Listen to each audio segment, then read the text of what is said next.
Welcome to the ongoing story of the Bible, Season 2, Sons and Daughters. The time is now around 1800 BC. The family dynasty continues. Abraham's grandson, Jacob, the 22nd generation since Adam, impersonates his older brother Esau to get his father's blessing of the firstborn son. His older brother Esau now plans to kill him, so he flees hundreds of miles to his mother's relatives in Haran. On Jacob's journey, he has a dream, and God renews his covenant promise to Abraham with his grandson, Jacob. Jacob, in return, makes a conditional promise to God that he will bless God if God blesses him. Episode 7, Labour of Love. Jacob continues his journey and, months later, arrives in Mesopotamia, where he stays a month and works for his uncle, Laban. Jacob is in love with his daughter Rachel and says that he will work 7 years for his uncle so that he can marry her. Now, Jacob's uncle Laban throws a wedding party for him and sends the veiled bride to consummate the marriage. But when Jacob wakes up, he realizes that his wife is Leah, Laban's eldest daughter. He disputes with his uncle, who says it is custom for the elder daughter to marry first. So Jacob strikes a new deal with Laban. He can have Rachel in exchange for another 7 years' labour. Now Jacob hates Leah for her part in deceiving him, and animosity grows with his father-in-law. When God sees that Leah is despised, he lets her have children, while Rachel is unable to conceive. So, in a baby-producing competition, Rachel gives Jacob her maid as a surrogate, and she has children. Leah retaliates and gives Jacob her maid as a surrogate, and she too has children. Again, Rachel asks God for a child, and finally she conceives Jacob's 11th son, Joseph, meaning he will add. Finally, Jacob, Leah, and Rachel have had enough of Laban's deceit. He has hurt them all. Jacob asks Laban that he and his family may leave, and he agrees a leaving price with his uncle. Jacob cleverly crossbreeds sheep, a breed that in a previous deal Laban has said he could keep. After over 20 years, Jacob leaves secretly, taking his wives, children, cattle, and possessions.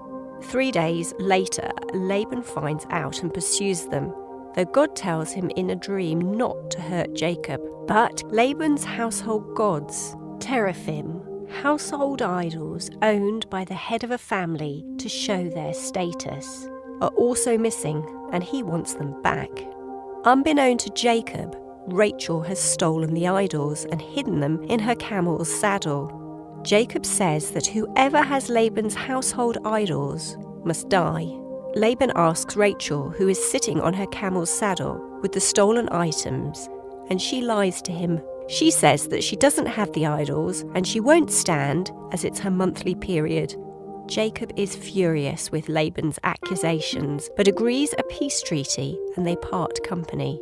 Then Jacob looks to the future and sends a message to his brother Esau, telling him that he is coming home. Esau decides to meet him, and now Jacob is afraid because last time they met, Esau wanted to kill him. So Jacob strategically separates his party in two. So if Esau attacks one, the other will be saved. Then he asks God for help and prepares a gift for his brother, some animals from his herds. Jacob takes his wives, their maids, and his children across a brook called Jabbok, meaning pass-through or flowing. During the night, a mystery man comes and wrestles with Jacob until dawn. The man doesn't kill him, but puts his hip out of joint, leaving him with a limp. After the fight, the man asks Jacob his name and then gives him a new name, Israel, meaning a prince that prevails with God. Jacob realizes he has wrestled with God and names the place Peniel, meaning face of God. Finally, Esau, accompanied by 400 men, has an emotional reunion with his younger brother. Jacob gives him gifts, although Esau says that he has plenty. The brothers make a peace treaty and then separate. Are all Jacob's obstacles being conquered? Will this be a new beginning for him and his family in Canaan? You can read this story in the Bible book of Genesis, chapter 29. The Bible story continues to question alliances and allegiances, the motives of the heart.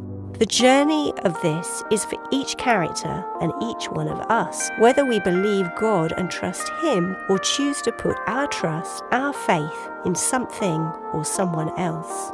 In the Bible story, the idea of idolatry is established right from the creation story when Adam and Eve choose to look and put their trust in knowledge in place of God. When Rachel deceives both her father and her husband, she is defending idols, putting her life and trust and oath in them. The Bible story focuses on one family line. Each of the characters is flawed. They're not God. They are human, like us. God works with, through, and alongside people in the unfolding family journey. And all names in the Bible have significance. A place name will reflect its character and its geography. And when you look at the story as a whole, you can see what things happened at the same place and maybe even the same time of year. It's useful to have a map of the Middle East to plot out the geography where the stories took place. And the geography, the stage of each Bible story, adds volumes to its meaning. It's one ongoing discovery. Listen in for the next installment of the ongoing Bible story.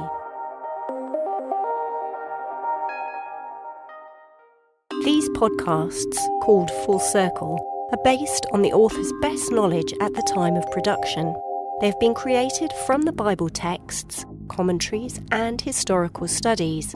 The Bible is God's living word, and its story and learning is unfolding and ongoing. Thanks to Bible translators, some of whom gave their lives to give us its words, you can delve into its pages and start your own journey of discovery today.